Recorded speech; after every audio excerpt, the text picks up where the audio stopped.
Next, a two-part look at Europe's debt crisis. First, more protests in Greece against austerity measures in the country where the troubles began 2 years ago. We have a report from James Mates of Independent Television News in Athens.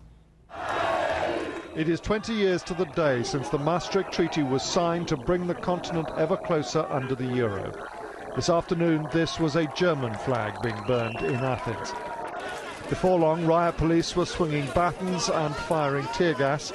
Greeks believe they are being driven into poverty on orders from abroad. This is a country seething with anger. Inside the parliament, politicians seem to be on the verge of accepting Europe's demands for another round of cuts to wages, pensions and healthcare.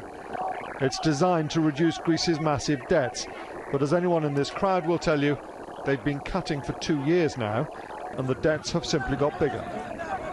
I don't think they can take any more, and I think it's the wrong recipe. That's why they could take it if they knew that it was a way out.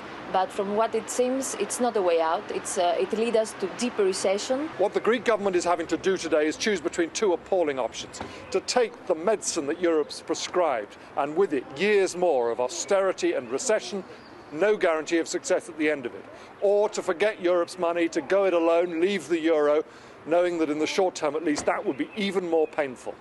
One or the other, they have to choose. A storm swept through Athens this afternoon, driving many of the protesters home. It was also enough to rip the European flag from its pole, where it flies beneath the Acropolis. Many Greeks, though, are simply too angry to notice the symbolism. Now, Italy, another European country and a much larger economy under financial pressure. On the eve of his visit to Washington and meetings with President Obama, Italy's premier talked today in Rome with our Margaret Warner. Amid protests in the streets and pressure from abroad, a new face came onto the Italian political scene 3 months ago.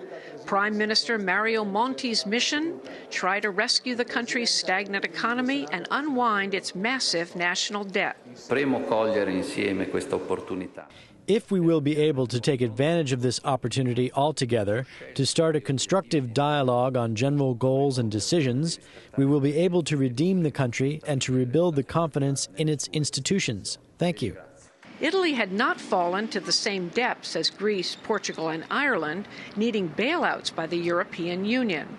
But the economy was stalled, the markets were hammering Italian debt, and Prime Minister Silvio Berlusconi was facing sex and corruption charges.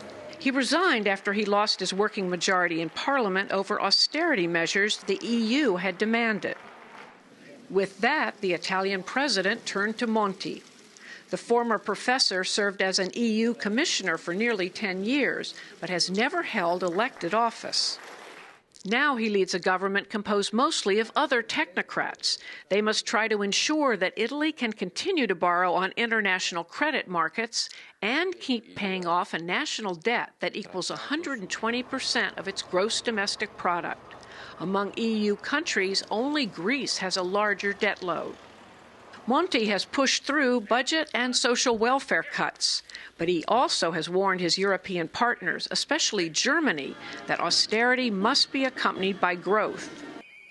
At the same time, his moves to modernize the Italian economy have run up against long-time traditions, such as the protective hold that guilds have over everything from taxicabs to lawyers. So far, his proposals have been endorsed by Parliament, but more tests loom.